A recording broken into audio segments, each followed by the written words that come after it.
Welcome, everybody, to the Meet the EFF panel. Thank you all for coming. We understand that we're up against General Alexander, so it's a tight competition, and we're glad you all decided to spend your noon hour with us. So thanks for being here. So this is the Meet the EFF panel. We're going to go and have brief introductions from each of our panelists who represent some of the EFF folks who are working to defend your civil liberties. Actually, a quick show of hands. How many people here are members or otherwise very close to familiar with the EFF? Okay, thank you very much. For those who don't know much about the EFF, you'll learn a little bit today. We are a civil liberties nonprofit that fights to defend your rights online, privacy, free speech, and innovation policy, try and make the world safe for security research to do their research and talk about it. And we're here today to answer your questions about what we do. We have a great selection of panelists. We might not have the particular person who works on the issue you have a question about, but we'll do our best. And one thing I wanted to say is if you have a question that's specific to some situation that you're in, this is not really the forum for those kinds of questions. One of the things we do is we provide counseling to people who need it pro bono, but this is not the forum for those types of questions because we would want to make sure that if you did have such a question, that it was in a confidential, privileged manner. But for general questions about what we're doing, cases we're working on, policy issues, this is the place for that. Before I begin, I just wanted to play for you a short video that we created to support to coders' rights. And this is, well, let me just let it play, and then we'll introduce the panel.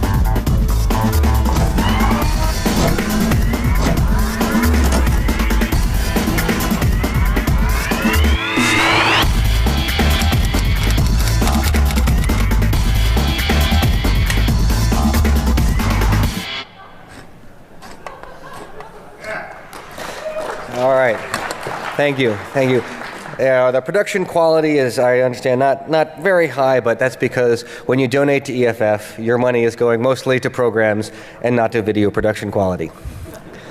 All right, so let me start off by introducing myself. I'm Kurt Opsahl. I'm a senior staff attorney at EFF. I work on a wide range of issues. Probably the most prominent thing I've worked on lately was representing Matt Inman, the creator of the oatmeal, in a dispute that he had with Funny Junk and an attorney named Charles Carrion. I can tell you a little bit more about that in the Q&A session if people are curious. And let me turn it over to Eva. Hi there. My name is Eva Galperin. I'm trying. Here we go. Let's try this again. Hi there. My name is Eva Galperin. I'm the International Freedom of Expression Coordinator at the Electronic Frontier Foundation. I think I'm the only member of the international team here, so if you have questions about what goes on in the rest of the world, state-sponsored surveillance by authoritarian regimes and such, I am the person to talk to. Do it. Hey everybody, I'm Hani Fakouri. I'm a staff attorney with the EFF. My focus is on criminal law, and recently some of the work I've been working on has included some work on cell site location data, and we just recently filed a brief in a Washington state criminal case challenging the constitutionality of Washington state's cyber stalking statute as a First Amendment violation because it covers a lot of protected speech. So yeah, thanks for having us. Hi everybody, my name's Trevor Tim. I'm an activist at EFF and I do a lot of work on free speech issues and government secrecy and surveillance. So we could talk about WikiLeaks or surveillance drones coming to the US.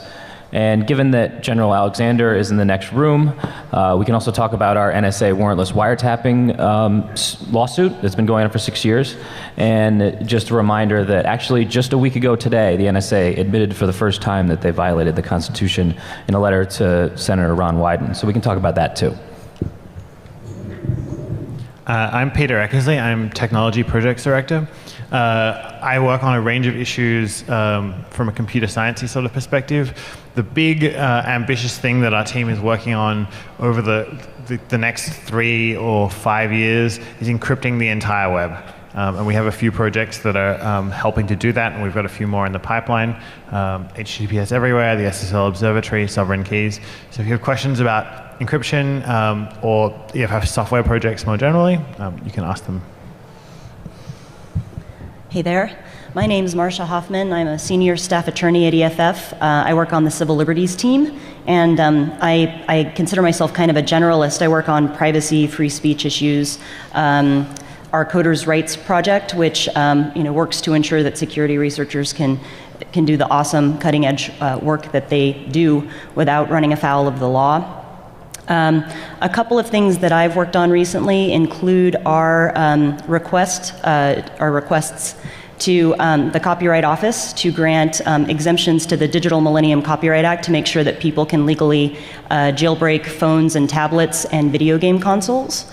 I also have done some work on a case that we're handling right now. Our client is a telecommunications company that was the recipient of a national security letter, and we are representing that company in its challenge to that letter and the associated gag order. I also have been involved in a couple of amicus briefs we filed in cases in the past year or so, involving attempts by the government to force people to decrypt data, and the question of whether the Fifth Amendment privilege against self-incrimination applies in situations like that. I know that last year here, there were a lot of questions about that, and I suspect that you may still be interested in that, and I would just flag that I'm actually giving a talk about that topic, only on that topic, in a couple of hours, and so if you have questions about that, you might choose to wait and go to that talk, but if you want to ask questions about that here, that's cool too, whatever. I'm just going to jump in quickly. 2 other fun topics that people can ask questions about if they want. One is the phenomenon of Apple's Crystal Prison and all the other lockdown devices that we're facing, particularly with modern mobile devices, and what we're trying to do about that. And the other is open wireless networks and encrypting open wireless networks so that you don't have so that you don't have to lock people out of your network in order to be safe from eavesdropping. Okay, thank you, panelists. And so let's, sorry, we can start with your questions. Unfortunately, we do not have a mic for the audience, so I'll ask you to say your questions, and then I will repeat them so that everybody can hear the question clearly. And those who don't have loud voices maybe want to come up and be close to Kurt so he can hear you. Well, let's start out with you, sir, in the front row. About the NSA warrantless wiretaps, how do you know that that's happening? Who's the victim? Who are you representing? So the question is about the NSA warrantless wiretapping lawsuit, and the question is, who are we representing? Trevor, you want to take that, or I can take it as well? Yeah, go ahead. So we have 2 lawsuits related to the NSA warrantless wiretapping. The first one we filed was against AT&T for its cooperation, collaboration with the program. And in that case, it was a class action. So we had a representative set of plaintiffs who were AT&T customers. That was based a lot on some information that a whistleblower provided to us about the Folsom Street facility, which is a facility in San Francisco in which there was a room built into the facility containing a splitter that would split the signal and send one copy of it off to the NSA and the rest routed to its destination. And so these were customers whose communications had gone through that facility. The second lawsuit was filed against the government itself, against the NSA and other elements of the governments that were participating in the program. And in that case, we were trying to get, well, a couple of things. We had this same set of plaintiffs who were saying they were injured by it because their communications had been splintered off. And we're also trying to get a ruling there that what they're doing is unconstitutional, get a ruling at least on the merits of what is done. As far as the question, you say, what's the injury, what's the damages? One of the things that is provided in a variety of the statutes, the Foreign Intelligence Surveillance Act and Electronic Communications Privacy Act and such, are statutory damages, damages that are set by law, where Congress recognized that sometimes damages for privacy violations may be hard to prove, and set that forth in the statute. And just to add on to that a little bit. As far as how do we know this is going on, after the New York Times reported on it in 2005, dozens of major news organizations reported the same thing, and this evidence has been kind of in the public record for 6 years now. And even after Congress passed the FISA Amendments Act, which is actually going through Congress right now for renewal, which we are strenuously opposing because it really, instead of strengthening privacy protections in the wake of this scandal, it actually weakened them for Americans talking to people overseas. But even after that passed, there's been numerous reports that the NSA is still collecting just purely American domestic communications. The New York Times in 2009 said that they had been doing it still in a systematic way. Wired just reported a few months ago, I'm sure many of you saw, about the massive data center they're building in Utah, which they plan to store basically every email sent around the world. And William Binney, who's actually on a panel here later this weekend, it was an NSA, longtime NSA employee, and he actually just joined our case, one of 3 NSA whistleblowers to present evidence in our warrantless wiretapping case against the NSA. So the evidence is vast, and yet still the government has yet to allow us to present that evidence in court. You guys did this discovery. Did that give you any more evidence from that? So the follow-on question is, did we have discovery and to get further evidence from that? And the answer is no, we did not actually get to do discovery. The case, even though it's been 6 years, is still in the preliminary stages. They have, well, there's 2 cases. So the first case was moving forward. They tried to get the case dismissed. That failed, and then went to Congress to get retroactive immunity given to the telecoms. There was a big battle in Congress over that, but unfortunately telecom immunity did pass, and we fought the constitutionality of that and took that to the appeals court as well, but that unfortunately was not successful. I mean, it's flattering when you have your case being specifically talked about at the highest levels of government and they pass a special law just to kill your case. But nevertheless, that doesn't get us any closer to a ruling on the merits. And then the second case against the NSA and the government, the state secrets privilege was asserted. And so we need to resolve whether or not the state secret privilege prevents us from moving forward with the case before we go any further. So we're a long way from that sort of thing. All right, another question. Sir. I'm just wondering if you could talk about SSL encryption devices. So hardware devices, it's quite a common feature to have next generation firewalls. For an organization to be able to encrypt SSL traffic inside their network, so that obviously, to an ethical level, if you're trying to find malware, that type of thing. But what type of legalities are you running into by encrypting? So the question, let me just repeat the question. The question was about SSL decryption devices placed outside a network so people can look at SSL communications, perhaps to find malware, but also examining the communications. So this is I won't say totally common, but it's a thing that a decent number of companies do. They install these devices and then they go around to their employees' machines and add a root certificate they make that a trusted certificate for each of the devices that's on that network. And then every device, whenever it makes a TLS connection, gets man in the middle. The key it sees isn't the true key for the server it's trying to talk to, so it does a handshake with the firewall, and the firewall gets to read the contents of the encrypted communications. I'm not a lawyer, so I'm not going to give you the legal analysis of this, and maybe one of my colleagues will. But I will say that doing this without getting very clear, explicit consent from all of the employees who are affected by such a device is extremely risky. Okay, and then the sub part of the question was about the legality of it. So there are a number of laws that affect when you can eavesdrop on communications, most prominently the Wiretap Act, which is a federal law. The Wiretap Act requires one-party consent.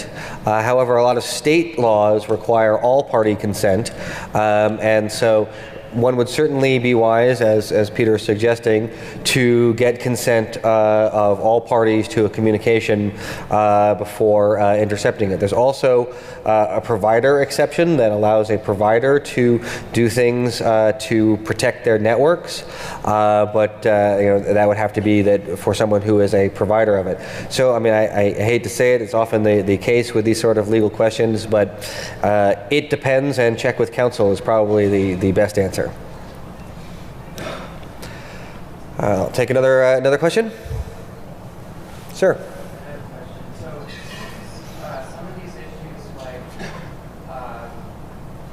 Tor and anonymous browsing, as well as disk encryption, are coming up in court cases that are rather unfortunate, like child pornography cases where the person can use the password protection through child pornography on it. And I'm curious if these cases influence how you profile these issues, and whether you're still fully for these issues in the light of maybe protecting bad people. Is it our obligation to do anything about these people, or is that going to be? Okay, so to repeat the question is about Tor and other anonymizing technologies, which may sometimes be used by people like child pornographers or other malfeasors. And the question is, does that affect how we feel about the technology and how we react to it? So from a legal perspective, I think that this is something that comes up in our discussions when we think about which cases to take. Because what we're trying to do on our legal team is try to pick the best cases that we possibly can to create a really good impact in the law that's going to help a lot of people, right? And so, when a case comes up that we're thinking about maybe getting involved in one way or another, and it involves child porn, for example, that's certainly one of these things that we take into account, because I feel that often in cases like that, the judge is really going to want to bend over backwards to make sure that person gets punished, right? And sometimes I think that creates the possibility that the judge is going to bend over backwards to sort of torture the legal analysis to make sure that person gets punished. And we worry that could have a greater impact on a whole bunch of other people that isn't going to be so great. To give you an example that actually does not involve child porn, how many of you are familiar with the Lori Drew case? Anybody? So several years ago, I'll bet you a lot of you read about this. Several years ago, there was this really awful thing that happened where a woman set up a fake MySpace account, imposed as a young boy, and then became connected to a friend of this woman's daughters. And the daughter was all excited that this good-looking guy was into her and all of this. And then the woman basically kind of her fake persona turned on the girl and said all sorts of terrible things to her, and the girl became very, very depressed, and she committed suicide. And it was a terrible, terrible thing. And there were a number of prosecutors who looked very hard at that situation, and I think they thought, you know what, somehow that should be illegal. And they looked into it, and they couldn't really find any laws that they could prosecute her under. And so one prosecutor had this idea that maybe they could use the federal hacking law, the Computer Fraud and Abuse Act, to go after this woman on the theory that when she signed up for a fake MySpace account, she violated MySpace's terms of service. And in so violating the terms of service, she was gaining unauthorized access to MySpace's servers, and therefore was guilty of violating the Computer Fraud and Abuse Act. And they pursued a felony charge against her. Now the problem with that is, if that woman is guilty of a crime for violating terms of service, then that's going to be the case for all of us. And you've read these things, right? I mean, or you haven't, and that's part of the problem, right? I mean, you could be guilty of a crime for violating something that you never read and you don't even know what's in it. And of course, that would be a big problem. And so we got involved in that case as an amicus, and ultimately a judge found in that case that it just couldn't be the case that violating terms of service turns you into a criminal. And we thought that was a very, very good outcome. But I think that this demonstrates, at least from our perspective as a legal organization, how difficult it is sometimes to deal with those sorts of things, because you're right. On the one hand, somebody's been accused of something really, really bad, and often it appears that they've done something really, really bad, and perhaps as a society, we say we want to punish that, but we also want to be careful not to do it in such a way that it moves the law in a direction that could affect a lot more of us that are not even implicated in that case. Eva, do you have something you wanted to add? No. Okay. Then I'll take another question. Let me see if I can get somebody. All right, there in the middle, sir. Yes, sorry. I come from Spain, and as you might know, the situation right now is quite difficult. We're having other protests, and the government is thinking on changing the law, and not allow us to organize this protest. Using the social media. My question is, do you have any experience helping this kind of situation, and what could we do to protect ourselves from this government? Okay, so the question is, the gentleman comes from Spain. There are some protests who are organizing through social media, and do we have some experience in helping protesters internationally who are protesting using social media? Well, the work that EFF does internationally is a little bit different from the work that we do domestically, because we do not have lawyers in every country, so we don't actually litigate internationally. But what we do is we work with activists on the ground in order to help them organize and oppose these kinds of laws, and we work with the organizations that already exist in the country in a sort of partnership in order to give them our support and sort of move our many members towards this issue. A lot of countries have actually looked at criminalizing certain kinds of speech in social media, including the state of Veracruz in Mexico. And I think there's also a similar law in India, and recently there was the Twitter joke trial in the UK, where a British citizen joked about blowing up a plane over Ireland and was taken to court for I think today was it today? Possibly yesterday, that he had been convicted and he went on appeal and was acquitted today. So we do work with people all over the world, and we certainly oppose these kinds of laws and try to draw attention to them when they happen. Okay, next question. I'll take at the end. Yeah, just kind of to follow up. Can you tell me a little bit more about collaboration between the EFF in the USA and the EFF in other countries? Oh, there so is let me no. just repeat the question and then. The question is if I could elaborate on the collaboration between EFF in the United States and EFF in other countries. EFF is not divided up by country. There is just one EFF. It's 30-something of us sitting in an office in San Francisco.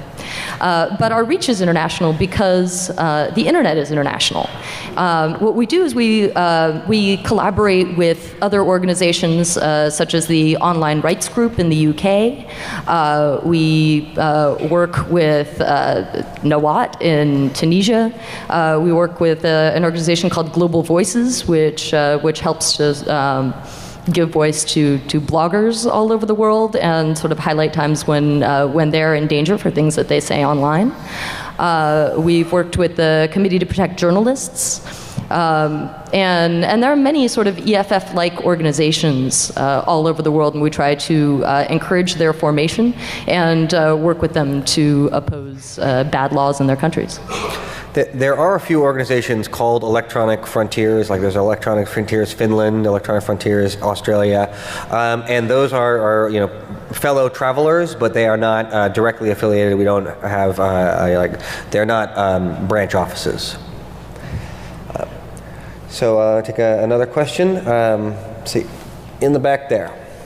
How's the current legal battle about banning Broadway, internet, and that kind of stuff? Where ISPs, where we don't really have much of a choice on Broadway connections to certain websites and that kind of stuff. So the question was about battles about throttling bandwidth. And where ISPs have, ISPs being asked not to connect to certain websites, which I think may be a reference to some of the ICE seizures of domain names, and I guess a reference to throttling of BitTorrent by certain networks. Peter, you want to talk to that part? Sure. So we did a lot of work a few years back when Comcast, which is the second largest ISP in the United States, started injecting forged reset packets into BitTorrent and other peer-to-peer connections, and also some other protocols that their firewalls just randomly confused for peer-to-peer. So Lotus Notes, I think, was having its connections reset and other stuff like that. So that Comcast back then was doing that very blatantly, and a number of other ISPs were. And we ran the first controlled tests that confirmed that it was definitely Comcast doing this by collecting data from both ends of the connection. And that led to the FCC, the Federal Communications Commission, attempting to establish authority over network neutrality in order to prevent Comcast from being able to do this kind of thing. And there's been a huge kind of side argument about whether the FCC has the legal authority to do this and whether they're the right institution to do it. But the state of play at the moment is that all overtly US ISPs have kind of agreed not to do this sort of thing. And they've tended to be sued and run into trouble when they have done it. So if you're aware of a US ISP that is definitely differentially throttling traffic to one domain versus another, that's a really interesting thing to come and talk to us about. Or just draw attention to, and it will just drawing attention to it will tend to get the problem fixed. Because I think that US ISPs are under a lot of pressure not to do this kind of thing. Internationally, the situation's more varied. There are a handful of countries, such as the Netherlands, that have actually passed explicit network neutrality laws. So in those countries, it's outright illegal to do this kind of thing, whereas in the US, it's more complicated. And there are some places where it's more overtly just, okay, we're doing it and getting away with it. And so I think what the internet community needs to do is catch companies that are doing it, draw attention to it, and make sure it stops. All right, on the edge there with the EFF hat. How often, if at all, are you engaged by legislatures and your staff during important drafting, and do they listen? So the question is, how often are we engaged by legislatures and their staff when they're crafting legislation and drafting it? I think I'll take that. Fairly often. We have some contacts in DC. Our main focus for advocacy is more on the litigation, establishing precedent side of things.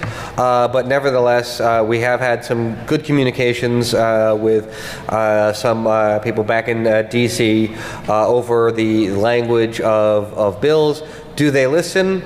Well, I mean, they listen. They don't necessarily do what we ask them to do. But you know, their staffers will make the time to be on a call with us, or at least some of them, not all. And then we also, from time to time, will get involved at state legislative levels, and also have some of our international team working on things like EU directives and some of the sort of semi-legislation that occurs out in that sphere. One great story of this sort, there's a big difference between talking to people, which people tend to talk to us. Sometimes they even come to us and then write a bill based on stuff that we tell them, but then there's this whole other question of whether the bill passes and becomes law, and most of the time it doesn't.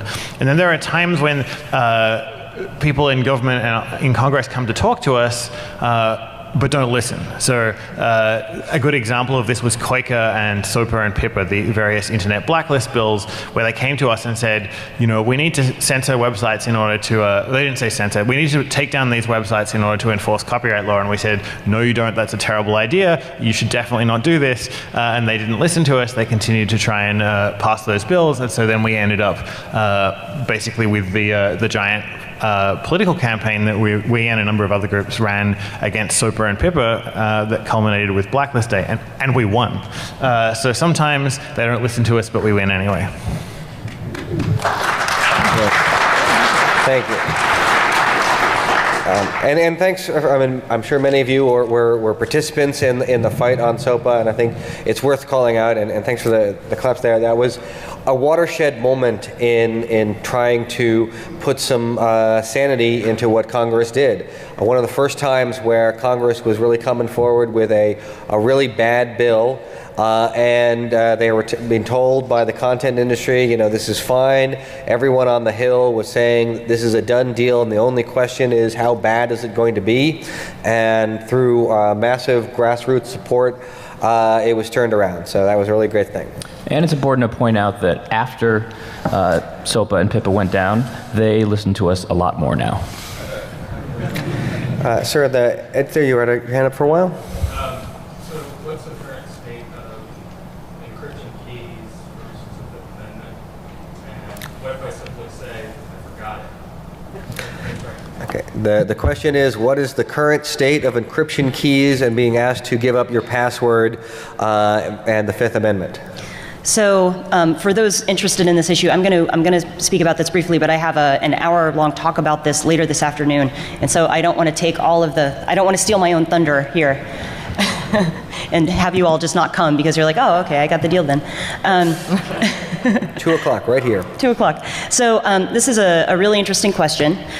Basically, the issue is the privilege against self-incrimination, which we get from the Fifth Amendment, which ensures that witnesses have a right to remain silent and not have things that they say be used against them.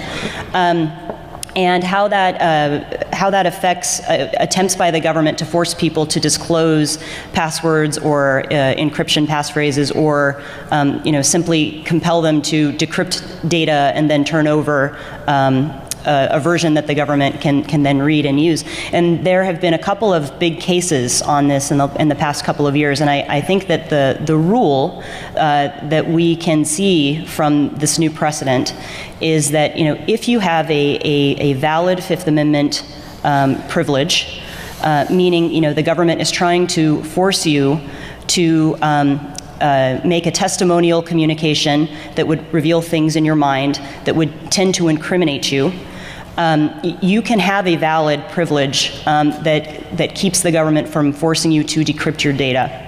However, this can have limits. The case that was decided first this year, basically said, listen, if there is a situation where the government already has a pretty good sense of what that data is, and that you have control over it and custody over it, and it can be authenticated in some other way, then really they're not forcing you to say much more than they already know. And in that case, you might not have a valid Fifth Amendment privilege. So that's kind of the story there. If you want to hear more explanation about it, come this afternoon, please. All right, another question. In the back, EFF hat. What, if any, position does the EFF have on domestic deployment of drones, and what, if any, work are you going to have on So the question is, what is EFF's position on the deployment of drones? Is it offensive? Domestic deployment of drones. Trevor? So in February, the Congress passed a bill called the FAA Modernization Act, and buried in this bill is a clause that says the FAA has to start issuing drone licenses to public agencies, including law enforcement agencies.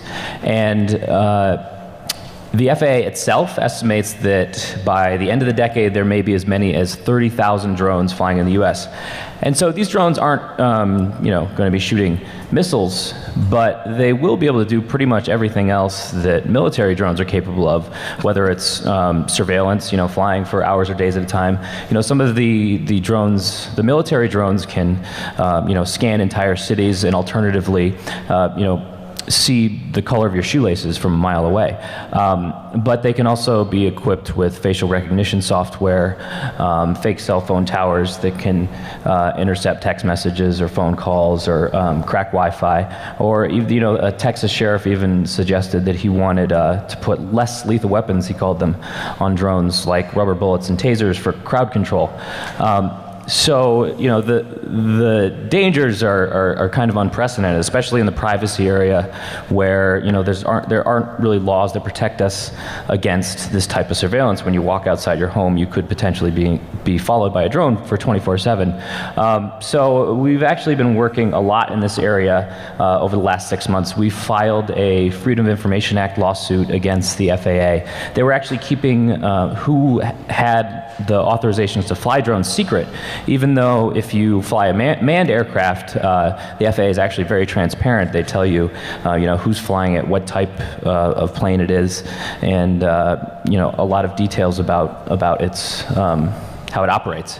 But they didn't do that with drones at all. So we had to sue them, and they released a list a few months ago that detailed about 60 public agencies that have drones. Now it's about up to 100, but again, that's about to explode because of this law.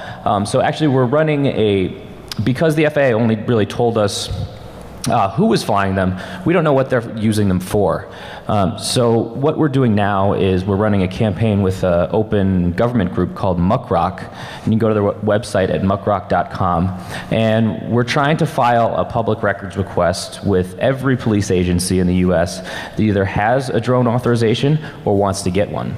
So we've already filed with everybody on the FAA list, and we're trying to ask them, what are they doing with these drones? What do they want to do with them? What kind of type of surveillance are they going to use with them. And then we're also going to ask your local police station. So you can actually go to muckrock.com and fill out the simple form, and they will file a public records request on your behalf, and they'll do all the legal trouble and all the tough stuff. All you have to do is just fill it out with your information and your local police agency's information, and you can find out, hopefully, if they have plans to get a domestic surveillance drone.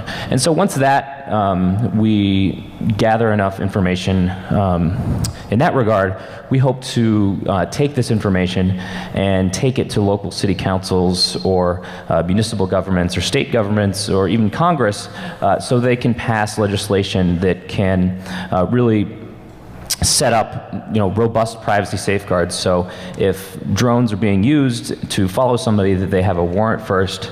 And there's already a couple bills in Congress going around right now. We don't know how much support they have, but that say generally this idea. And hopefully, our goal at least is to stop this before it becomes a problem, and to kind of have this legislation be implemented before there is a drone flying over every town in the U.S. All right, thank you. So the follow-up is, are there any private organizations that are on the FAA list? Not yet. Right now, only public agencies can get drone authorizations, but that's going to change in 2015, according to the bill that Congress passed that I just mentioned. In 2015, commercial entities can start getting drone licenses, so we might start seeing, FedEx flying a fleet of drones to deliver packages across the U.S. In the black shirt, fourth row. I feel like everybody who supports the EFF has sort of a responsibility, like I said, as an ambassador to others to promote the concepts of responsibility. But I find when I'm talking to people who are of a better off social standing, who are benefit from the status quo, for them, all those wiretapping and all the things that are happening are tools that help maintain their company.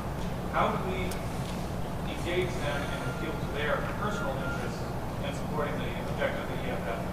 And what are your thoughts about that? I mean, I wish there was a pamphlet that says, talk to this social group, what you do. So the question is how to reach out to people who might be satisfied with the status quo, and to speak to them about some of the troubles and why they should be opposed to things like warrantless wiretapping, and how do you communicate with those groups? So, this is a really interesting question, and I think we saw a little bit of this in January in the U.S. Supreme Court. When in January, the U.S. Supreme Court issued a decision called U.S. v. Jones that talked about the physical installation of a GPS device on a car, and the Supreme Court held that type of installation was unreasonable and in violation of the Fourth Amendment. It held that it was a search under the Fourth Amendment, and because in that instant case that the court was considering it was done without a warrant, it was unconstitutional. What was interesting about that case was during the oral argument, Chief Justice Roberts, who I would certainly say is a man of higher standing or whatever you want to call it, asked the government attorney in that case whether, under the government's interpretation of the law, if they could install a GPS device on every single member of the Supreme Court's car. To which the government attorney rightfully answered, as they argued in their brief, yes. And naturally, the Supreme Court unanimously said no, and found the search found that the installation of the GPS device was a search. But I think that really kind of captures how we can approach these technical concepts to people who may not necessarily be worried about it. In the Jones case, the defendant they were surveilling was a guy who was a suspected drug dealer, and he ultimately got sentenced to life in prison. This is kind of going back to your question, this is somebody who maybe society may not think really deserves a break. But I think when the technology got boiled down to a way and explained in a way where 9 elderly members of society who are Supreme Court justices, who are pretty highly ranked members of our society, can recognize, like, hey, you know what? It's a bad idea if we let the cops just put GPS devices on anybody they want, wherever they want, for however long they want. That's when change starts to happen. And I think the way that gets done is both through just people like you talking to your friends and talking to maybe like your parents and people of an older generation who may not be as familiar with the technology, and help them explain, hey, you know what, remember how when you put a letter in the mail, you don't expect the post office to open the letter and read it, you just expect them to deliver it? Shouldn't the same thing happen or be true of our email? And I think all of us here, I think we all try to do that. We all try to explain these kind of complicated, or not so complicated, but concepts that are relatively new to an audience of judges and legislators who may not necessarily appreciate them. And I think as that happens more and more, that's where you're going to start to see a change in societal values. Another example, just very briefly, and I'll stop talking, like in the cell site location data, I think about a year ago, I think everyone at DEFCON may know what cell site location data information is, but the general public probably didn't, and you didn't have a lot of major media companies covering it. But in the last 4 or 5 months, we saw, as a result of the ACLU's FOIA request, where they got all this information about it, and as a result of some poking around by some Congress members to different cell phone companies about, hey, how many requests are you getting from law enforcement? When the number came out, and the number that was reported was 1.3 million requests in 2011, and there have been some people who've suggested that that number is actually closer to 1.5 million. Once that number comes out and the Wall Street Journal runs an article about it, and the New York Times runs an article about it, and congressional leaders are starting to ask questions, that's when people are starting to take notice. So that's how that change has to happen. Just to add on to that a little bit, I think a lot of the times the problem is with people that are that wouldn't attend this conference, that may not know a lot about technology or the internet, is the way that the problem is framed. So when they hear things like the Stop Online Piracy Act, they think, oh, that's people downloading music and movies, and we're against that, so we're obviously for this bill. But what they don't understand, just by the title and maybe by reading one news article about it, is how broad the bill is and how it could affect millions of people who have never even thought about copyright infringement, and could censor thousands of websites that could have just gotten caught up in a broad sweep of whether it was the Attorney General or corporations doing the censorship. So I think it's important to kind of explain to people in more detail about how bills work rather than what they're called. Another example is the data retention bill, which actually just got dropped in Congress. The author of SOPA, Lamar Smith, had this bill that was called, I don't remember the exact name, but it was essentially Stop Child Pornographers Act. So what it would do, it would force ISPs to keep your data for a year or 18 months so that law enforcement could access it whenever it wants. And now, this would have applied to everybody, not just investigations regarding child pornography. So often they use these buzzwords that people will just attach to without thinking much, when in fact they actually affect a far broader group of people. And so it's tough to get past that, but that would be the lesson, is to try to explain to them how a bill works rather than just what it's called or what it's trying to stop. Yes. How do you respond to people who think you're all tinfoil hatters? So the question is, how do we respond to people who think we are all tinfoil hatters? We try and make sure that everything that we do is backed up and sourced and is quite reasonable. I mean, I would say, one of the things where this was coming up a lot was in the question of whether the NSA was engaged in massive surveillance. And it was very, very helpful to have a whistleblower who could say that they were actually involved in installing the splitter in a secret room and in the Folsom Street facility. But in the early stages of that, there were some questions as to how we could make that information public. And originally it was all filed under seal. And so there were some awkward times in the beginning where, we were, one of our staffers was on Fox News and was getting interrogated by Cavuto, where's your proof? Where's your proof? And of course we did have the proof, but at that point we couldn't make it public.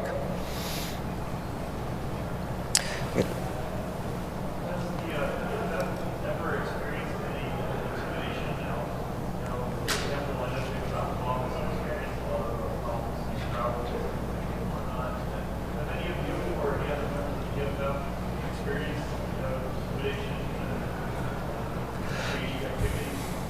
So the question is whether EFF has experienced intimidation or shady experiences, and I mean I have not.